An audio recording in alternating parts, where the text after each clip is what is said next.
Kate Mulafalcha, welcome to Irish Granny Helen, and welcome to my new subscribers. Welcome to my returning subscribers.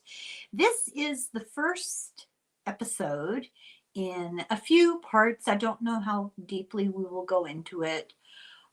Not too terribly deeply. A lot of terminology in Sanskrit. I'm not very conversant. We've looked at Stoicism. We've really looked at Stoicism, and kind of led me to think about Buddhism. And I know nothing about Buddhism.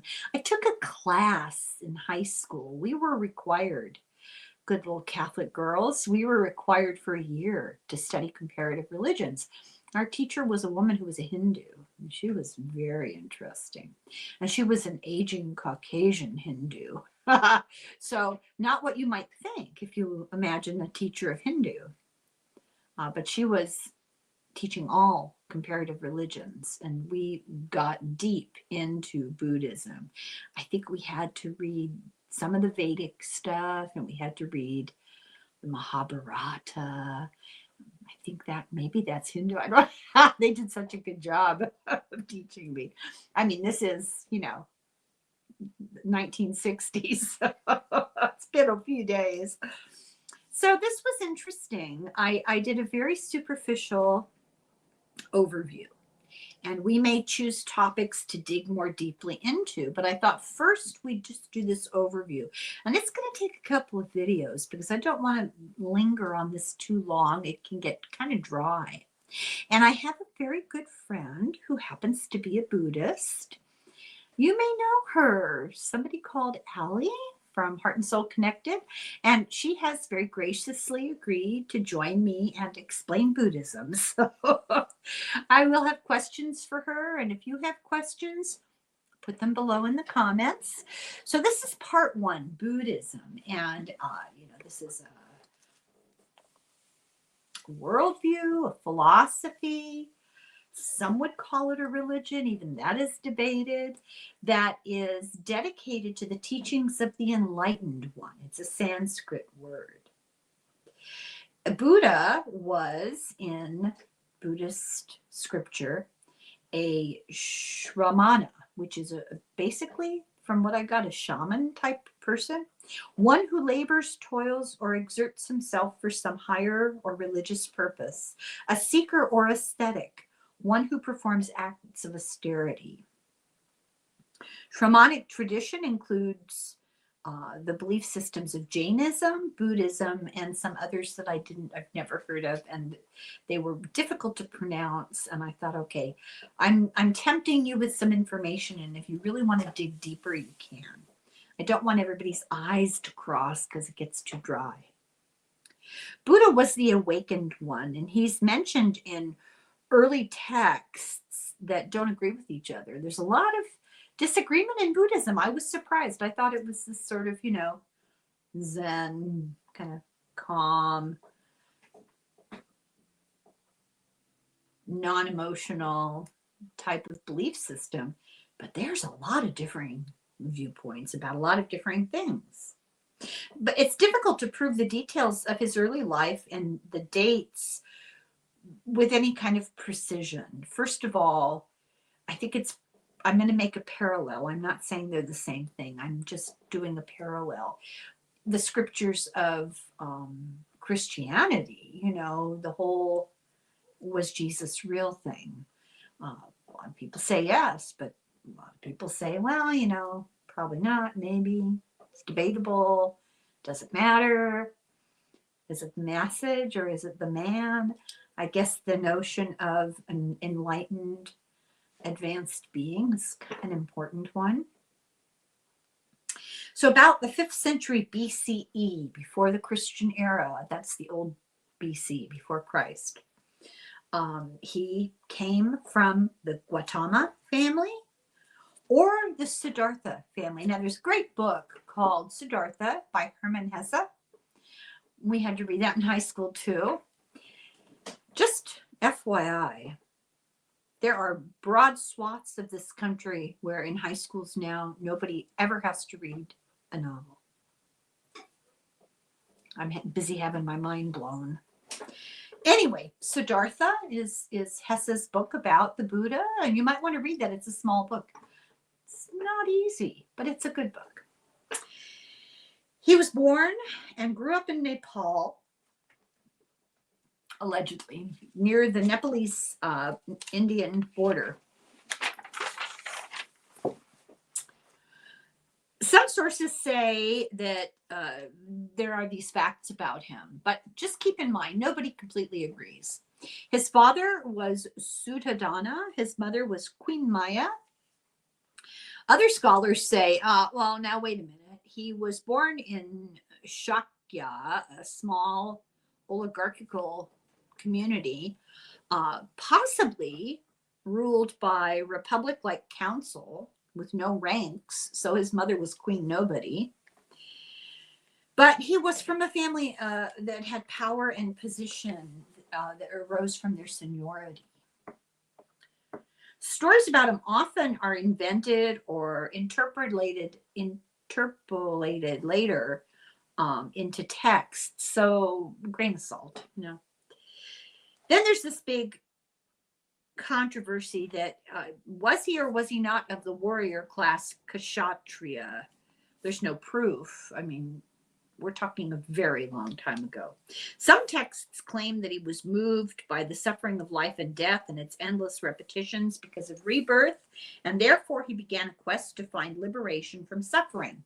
Liberation from suffering is also known as nirvana. Nirvana is not just a band. Some say he had two teachers, Arada Kalama and Udaka Ramaputta. Now you see why I kind of skipped over a lot of the sects and the divisions and terminology. It starts to all sound the same. It's difficult language, completely unfamiliar. I didn't want to weigh everybody down with it. But these alleged teachers taught him meditation and philosophy, especially how to attain the sphere of nothingness from meditation and the sphere of neither perception nor non-perception from philosophy. So those are his two goals.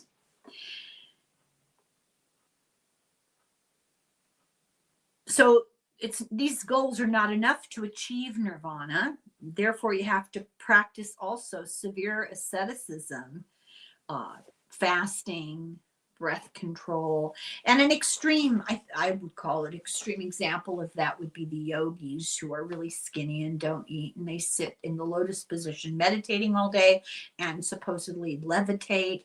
Now, I'm not denigrating that belief system. I think there's a lot possible that we don't know, you know, but just to remind people that you've seen these images, this is what they're talking about. This practice of self-denial, fasting, days of meditation. Yogananda, now he wasn't Buddhist, he was Hindu, but still. They then move on to what's called dhyana, I don't know if I'm pronouncing this right, Dhyana, which is a form of meditation. And he gained, allegedly the story goes, he gained awakening by meditation under a Bodhi tree. And the Bodhi tree is actually some kind of fig tree, or in the genus Ficus religiosa, which I think is so interesting. I'm not sure if they named it after him or what, but the Bodhi comes from the town of Bodhi Gaya. So he went on a spiritual quest. He participated in meditating. He learned the philosophies. He fasted. He did yoga, meditation, and sitting under this tree, he became the enlightened one. He gained insight into karma and former lives and how to achieve the end of mental defilement, the end of suffering, and the end of rebirth, samsara. We're stuck in a cycle of rebirth. He also learned the middle way, as the right path to spiritual practice to end suffering. As a fully enlightened Buddha, he founded a monastic order and spent the rest of his life teaching Dharma, life, duties, and ways. So Dharma is, I'm just putting this into familiar terminology. I'm sure I'm wrong. We'll ask Allie. Dharma is the rules and regulations, the how-tos of being a good Buddhist. It's all the paths and attitudes and practices that set you on the right direction. He died, and it was his final nirvana, like he left the cycle at the age of 80 in India. His followers continued his teachings, but of course, as always happens, there became various Buddhist schools of thought, and they didn't all agree. So there are three main types, and I have avoided the rest of the time even really naming them much because it's so confusing. But there's Theravada Buddhism, there's Mahayana Buddhism, and Vajrayana Buddhism. Buddhism is actually a term used in the West and not in the East to describe the Dharma of Buddha. So the path, the instructions, the guide of how to be a Buddhist, how to be a follower of Buddha, what the Buddha taught, what the enlightened one taught, we call Buddhism, but Buddhists don't call it Buddhism. So then there's some terminology that I'm going to put out here, and I'm not going to do this really long because this is a lot of stuff to digest. We're going to get to the main question that I have, the first main question that I have, and then we'll stop so we have something to ask. Poor Allie. Okay. Dukkha, D-U-K-K-H-A. This is the concept of we crave and we cling to the impermanent states and things that keep us caught in samsara, the endless cycle of rebirth. And so this clinging and craving and attachment to the world is called dukkha. And then we die. And then we're reborn and we start that dukkha all over again. So the goal is to liberate yourself from this cycle. And you liberate yourself, you have achieved nirvana. Nirvana is not a place. Nirvana is a state of being. It's being liberated from the craving and the attachment to the material world. And very much like the Chinese culture, they have all these eightfold paths, 4 great thoughts, it's very codified, but it's not all that different from the 10 Commandments. So anyway, the eightfold path is the way to achieve liberation or nirvana. Dukkha is unsatisfactory. That's what it means. It causes the condition inaccurately called suffering. But it's intrinsically unsatisfactory nature of temporary states and things. So suffering is not like we think of like pain and agony and you cry and you hurt. No, suffering is that unsatisfactory state, that being never having enough, always wanting more, never feeling adequate enough, not ever knowing really where you're going, what you're doing, that clinging to insecurity and fears and emotions, that nature of temporary states and things, even pleasant ones are temporary. Which takes us to the Stoics. I love how this ties in. Memento mori, right? Epictetus said, when you hug your loved ones in the morning, remember they're mortal. When you're in a parade, let's pretend on June 14th, you're in a parade to honor you. Hey, remember, Caesar, you're mortal. Anyway, we expect happiness. But we expect it from things that don't last. They're impermanent. And therefore, because we expect happiness from things that are impermanent, we can't attain real happiness. So there are 4 noble truths. The first is dukkha. We're never really at ease. That's suffering. It's an innate characteristic of the perpetual cycle of samsara. A lot of terminology here. Samsara is that cycle of rebirth. Samsara means wandering. And it's grasping at things and ideas and habits and feelings and, stuff. And it's unease. That's dukkha. And the next noble truth is samudaya, the origin or cause. So where does this dukkha come from?